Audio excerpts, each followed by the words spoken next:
ಇವನ ಇದಾನಲ್ಲ ನಮ್ಮ ತಮ್ಮ ಇವನು ಇಲ್ಲಿ ಕಾಣ್ತಿದ್ದಾನಲ್ಲ ಇವನ ಮಗ ಅವಾಗಿಂದ ಕಾಮಿಡಿ ಮಾಡ್ತವನೆ. ಅವನ ಪಾಪ ಬಂದಿಲ್ಲ ಕಟಿಂಗ್ ಮಾಡೋಣ, ಬಟ್ ನಾನು ಕಟಿಂಗ್ ಮಾಡಿಸಲ್ಲ, ಸ್ವಲ್ಪ ಮಾಮೂಲು ಅಷ್ಟೇ, ಕಟಿಂಗ್ ಅಷ್ಟೇ, ಇನ್ನೇನು ಜಾಸ್ತಿ ಇಲ್ಲ. ಎದಕ್ಕಂದರೆ ಕೂದಲು ಬಿಡ್ತಾ ಇದ್ದೀನಿ. ಎದಕ್ಕಂದರೆ ಅದು ಕೂಡ ಹೇಳ್ತೀನಿ ಗುರು, ನೆಕ್ಸ್ಟ್ ಇನ್ನು ನಮ್ಮದು ದೊಡ್ಡ ಇದೇ ಇದೆ, ಹೇಳ್ತೀನಿ. ಪಾಪ ನಮ್ಮ ತಮ್ಮ ಐಸ್ ಸಾಮಾನು ಕೊಟ್ಟ ತಿಂತಾ ಇದ್ದೀನಿ. ಅವನ ದುಡ್ಡೆಲ್ಲ ಲಾಭ ತಂದೆ ದುಡ್ಡು ಫೋನ್ಪೇ ಮಾಡಿಸೋಣ.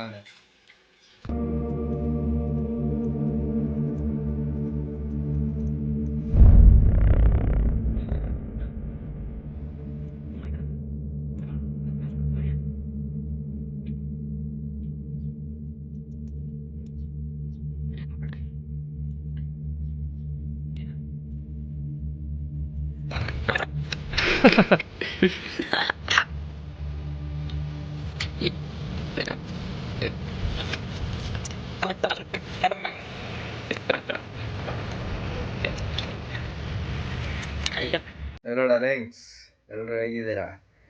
ಚೆನ್ನಾಗಿದ್ದೀರಾ ಅಂತೇಳಿ ಅಂದ್ಕೊಂಡಿದ್ದೀನಿ. ನಾನು ಸ್ವಲ್ಪ ಆರಾಮಿರಲಾರ ಕಾರಣ ಸುಮಾರು ಏನಂದರೂ ಒಂದು 14 ಡೇಸ್ ಆಯ್ತು ಗುರು, ಆರಾಮಿರಲಿಲ್ಲ. ಅದಕ್ಕೆ ವೀಡಿಯೋಸ್ ಏನು ಬಿಟ್ಟಿಲ್ಲ.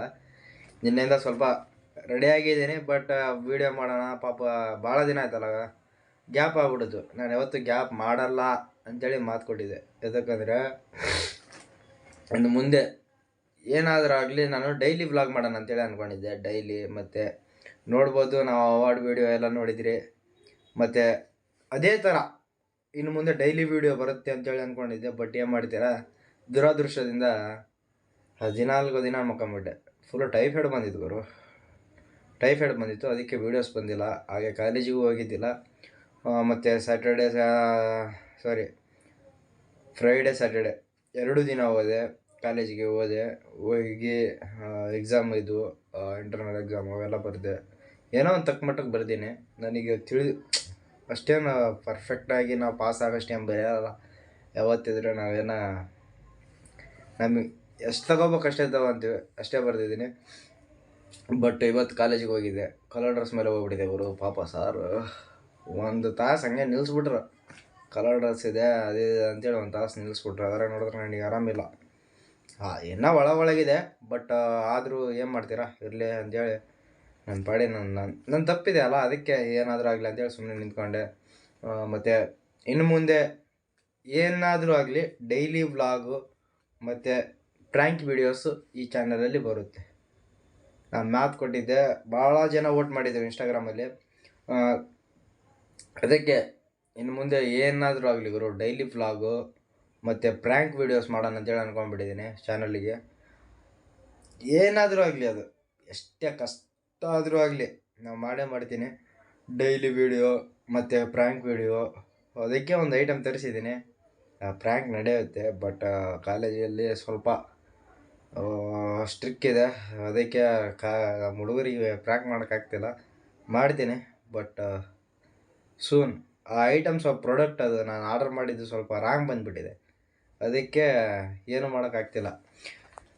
ಏನಾದರೂ ಆಗಲಿ ಸರಿ, ಮುಂದೆ ನೋಡೋಣ ಅಂಥೇಳಿ ಅದನ್ನು ರೀಪ್ಲೇಸ್ಮೆಂಟ್ ಮಾಡಿದ್ದೀನಿ ಆರ್ಡ್ರಿಗೆ. ಅದಕ್ಕೆ ಕಾಯ್ಬೇಕು ಇವಾಗ. ಅದು ಯಾವಾಗ ಆಗುತ್ತೋ ಅಲ್ಲಿವರೆಗೆ ಕಾಯಬೇಕು. ಅದಕ್ಕೆ ಸುಮ್ಮನೆ ಆಗ್ಬಿಟ್ಟಿದ್ದೀನಿ. ಪ್ರ್ಯಾಂಕ್ ಏನು ಬೇಡ, ಅಲ್ಲಿವರೆಗೂ ಡೈಲಿ ಬ್ಲಾಗ್ ಮಾಡೋಣ ಅಂತೇಳಿ ತಿಳಿಸ್ಬೇಕಂತೇಳಿ ನಿಮಗೆ ಈ ವಿಡಿಯೋ ಮಾಡ್ತಿರೋ ಉದ್ದೇಶ ಅಷ್ಟೇ, ಏನಿಲ್ಲ. ಭಾಳ ದಿನ ಆಯ್ತಲ್ಲ ನಾನು ನೋಡಿ. ಸ್ಟಾರ್ಟಿಂಗೆಲ್ಲ ಕಟ್ಟಿಂಗಿಂದ ವೀಡಿಯೋ ನೋಡಿದ್ದೀರೇನೋ, ಅದು ಯಾವಾಗ ಮಾಡಿಸಿದ್ದೆ ಗೊತ್ತಾ ನಾನು ಕಟ್ಟಿಂಗು?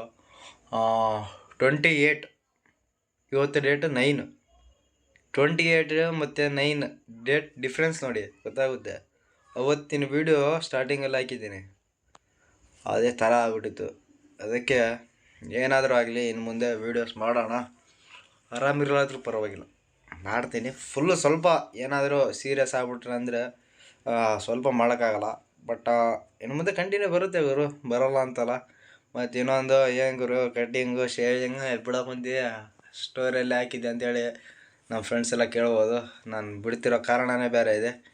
ಅದಕ್ಕೆ ಶೇವಿಂಗು ಮತ್ತು ಕೂದಲಿಗೆ ಯಾವತ್ತು ಕತ್ತರಿ ಹಾಕ್ಸ್ಬಾರ್ದು ಅಂತೇಳಿ ಅಂದ್ಕೊಂಡಿದ್ದೀನಿ. ಯಾವತ್ತೂ ಅಲ್ಲ, ಹಾಕ್ಸೀನಿ, ಬಟ್ ನಂದೊಂದು ಪ್ರಾಜೆಕ್ಟ್ ನಡೀತಿದೆ. ಅದು ನಡೀಲಿ, ಅದಾದಮೇಲೆ ಕತ್ತರಿ ಹಾಕ್ಸ್ತೀನಿ. ಪಾಪ ಏನು ಮಾಡ್ತೀರಾ, ಮನೆಯಲ್ಲಂತೂ ಬೈಸ್ಕೊಂಡು ಸಾಕಾಗ್ಬಿಟ್ಟಿದೆ.